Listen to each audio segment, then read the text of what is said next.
Okay, now here's how it would work out. If you wanted to leave the Sea Org to flip burgers at McDonald's, and there's nothing wrong with honest work, I was raised to believe that any honest work is good work. And I worked as a janitor, put myself through college. I worked at the Altec Lansing factory in Anaheim, the old one. I ran the flow solder line. I took a year out of college to do that. And then I worked at Radio Shack and did really well there. So if you worked $40 hours a week at McDonald's at $20 an hour, that's $800.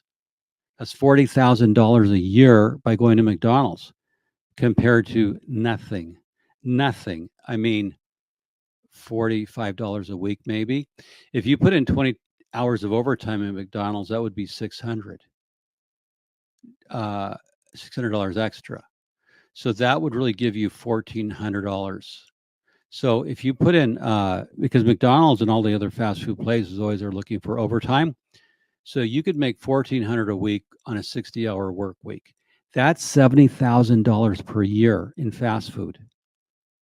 So that's some big money. Wouldn't you agree? I mean, to go work in fast food now that they've changed it and they're going to unionize, there's a lot of the places have basic benefits. And so I just wanted to show that to Sea Org. So when they say you're going to be flipping burgers, yeah, if you could make $70,000 a year putting in overtime, that's some real money. And let's say if 2 or 3 you blew together on the buddy plan, you could, like, if 3 people went to work at McDonald's and they pooled it, that'd be $210,000. You could rent a place. Yeah. A McDonald's income would provide a much more luxurious life than the digs of the yeah, you wouldn't have to sleep in bunk beds 3 high, and you wouldn't be getting yelled at, and you would have 60 hours, and the rest of your time is yours, and you could sleep and enjoy life. But look at that. Once they raise, yeah, PTO, healthcare workers comp. So if you're willing to work overtime, $70,000 per year is very attractive. And that's the state of California. So you don't have to be here in LA. You could move all over the state. So when you crunch the numbers, that's a very attractive alternative to eating in a cafeteria, having to, like, the indignities and the brutality of Scientology, just fast food. And that's so let's say if you grew up in Scientology, you went into the Sea Org, you don't have your high school diploma, you can still get a job working in the fast food sector, work on your GED, take a roommate, a couple of roommates, get a place. I mean, that's a lot of money if you can make $70,000 a year. So that's a data point that you see and I mean, you can get a job. There's jobs. People are just, employers are looking for employees. They can't get enough employees. And so I wanted to show you that.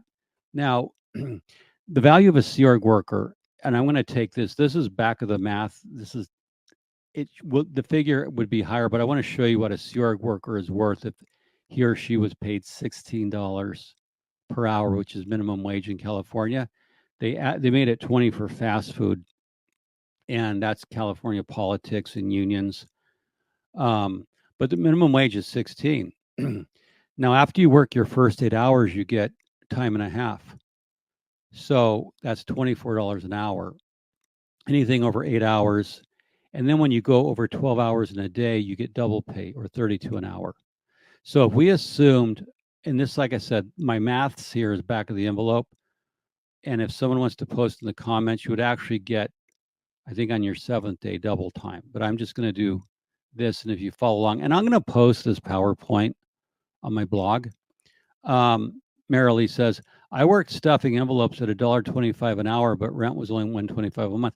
Well, yeah, way back then, yeah, you could get a job stuffing envelopes. And so, yeah, back then, I made so much money at Radio Shack selling the early computers in college. Hey, Perth, glad to see you here. Glad to see you here.